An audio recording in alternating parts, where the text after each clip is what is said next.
Hello everyone. Before I get into today's video, I want to start by apologizing for not posting last week. I had a stomach bug and honestly, I was feeling pretty miserable. I didn't have energy to film, edit, or really do much of anything. So I had to take a little break, but I'm back now. And unfortunately, I wish I could tell you that I came back with the perfect carnivore week, because I didn't. Actually, this week turned out to be quite the opposite. I thought this was going to be another straightforward week of staying carnivore, of getting meat, eggs, butter, drinking water, or sometimes diet soda. A simple plan. At least that's what I had planned. But there's something I don't always talk about when I share my carnivore journey. I'm not living in a house where everyone eats carnivore. That's not my reality. I still have a family to feed. I still have meals to prepare. We still have birthdays, celebrations, family dinners, and sometimes, quite often actually, I'm cooking food that are completely opposite to what I'm trying to eat. And honestly, I didn't realize how challenging that would be. Because when you're cooking regular food for your family, you are constantly surrounded by it. You smell it, you see it, you touch it, and sometimes you taste it while you are cooking. And that's when the little negotiations with yourself begin. Just one bite. It's just a little bit. It's a special occasion. I'll get back on track tomorrow. And that's exactly how things can start to unravel. This week was a good example. I wasn't able to stick to carnivore every day. I ate things that weren't part of the plan. And I'm not going to pretend that I was completely okay with this. I wasn't. Because when you are trying to make a serious change, getting off track can feel like you're going backwards.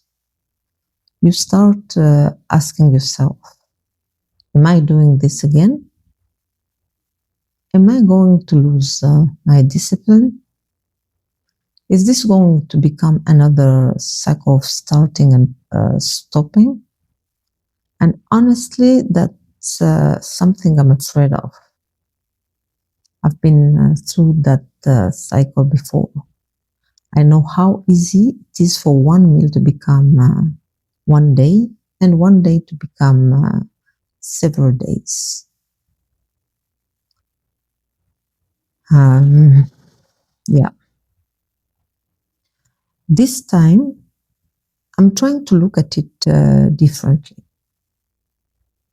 I'm learning that falling off plan doesn't mean that the journey is over.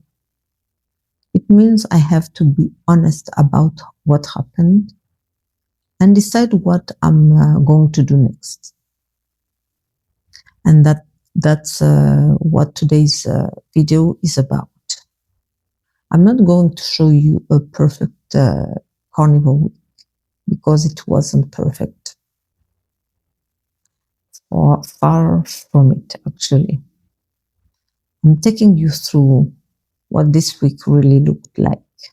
The good, the bad, the temptations, the meals cooked for my family, and the struggle of trying to stay committed to carnivore while I'm still feeding a family that doesn't eat the way I do.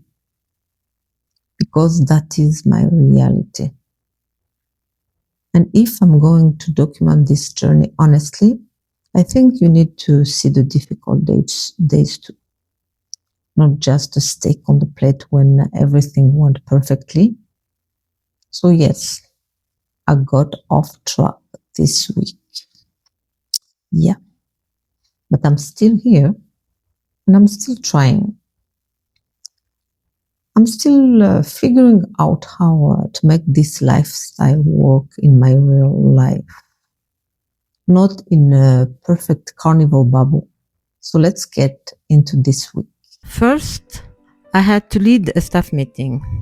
I do it once a month, and I usually bring muffins or donuts and chips with coffee.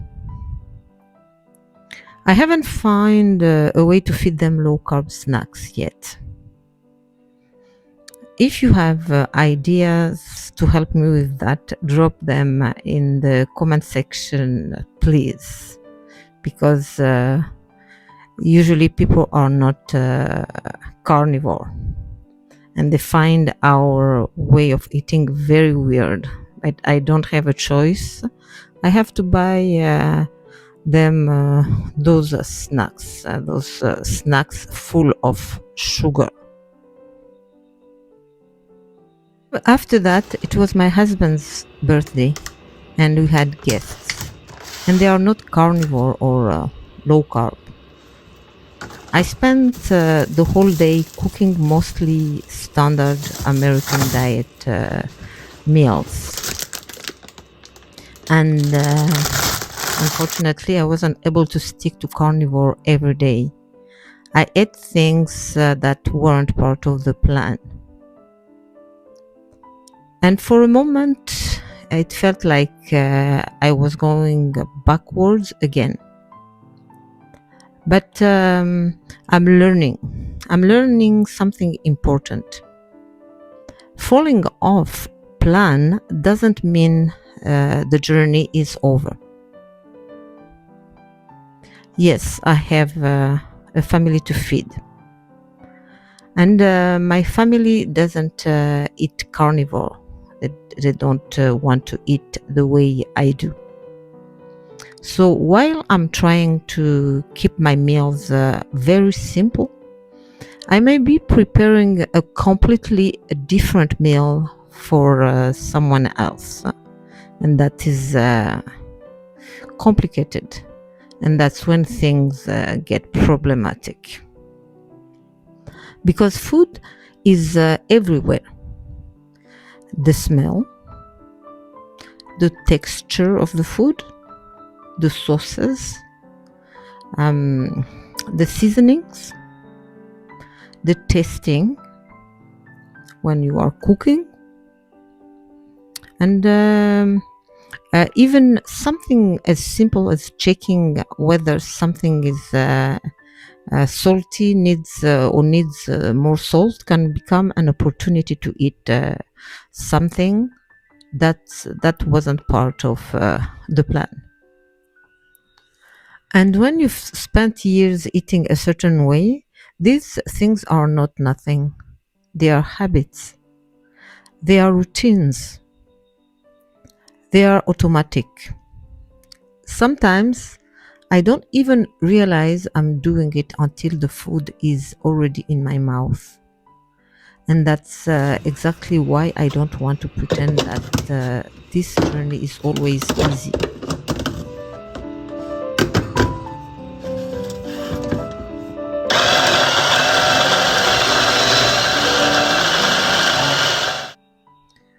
I think sometimes social media makes these lifestyle changes look much simpler than they really are.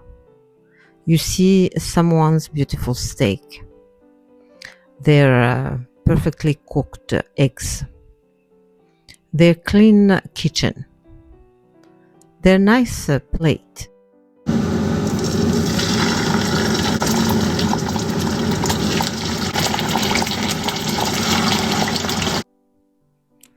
And you don't see everything happening behind the camera.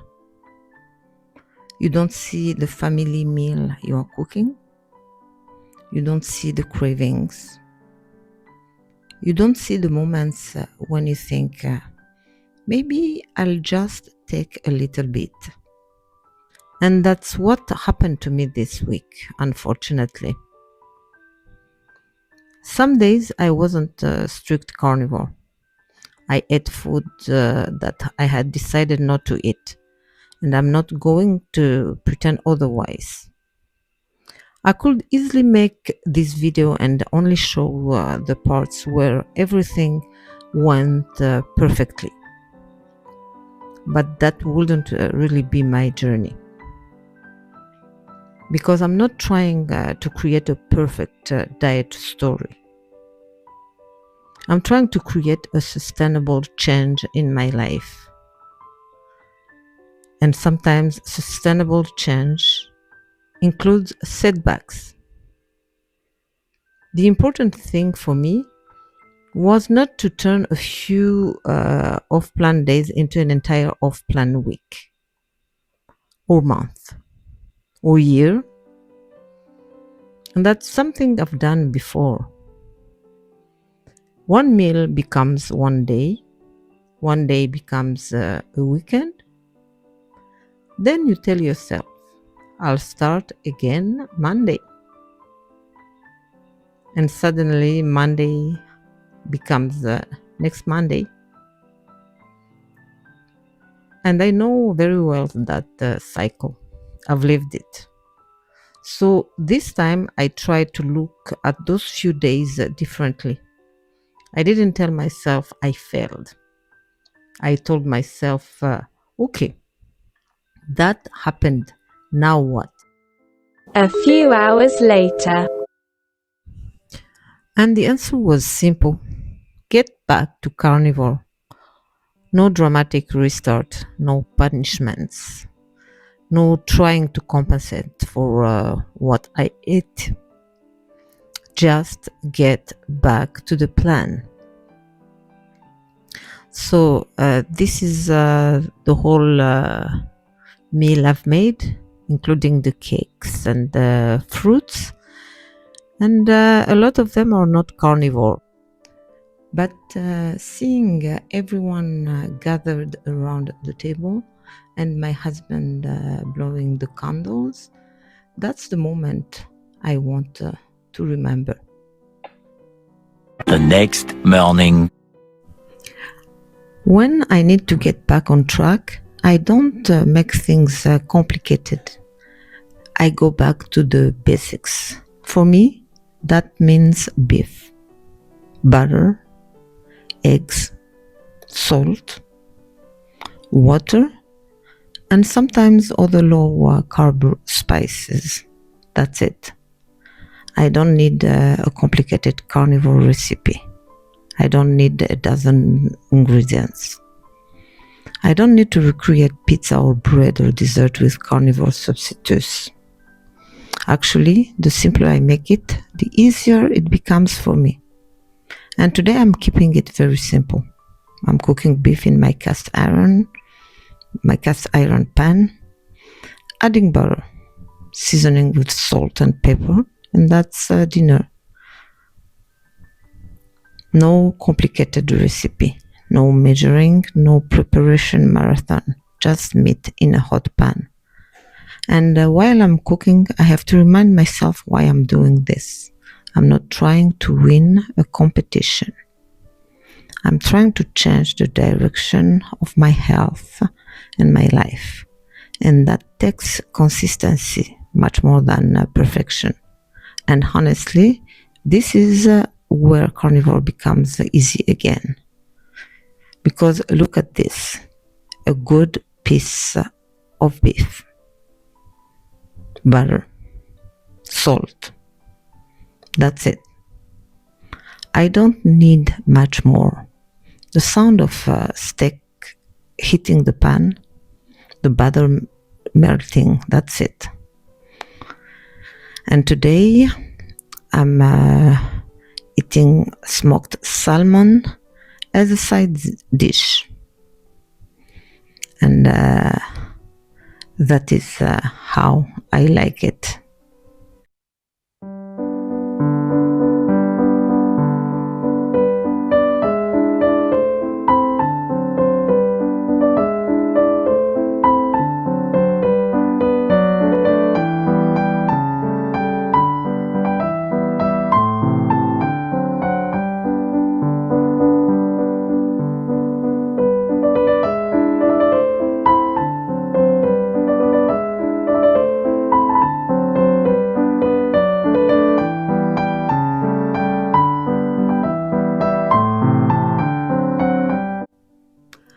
So I'm back to my routine.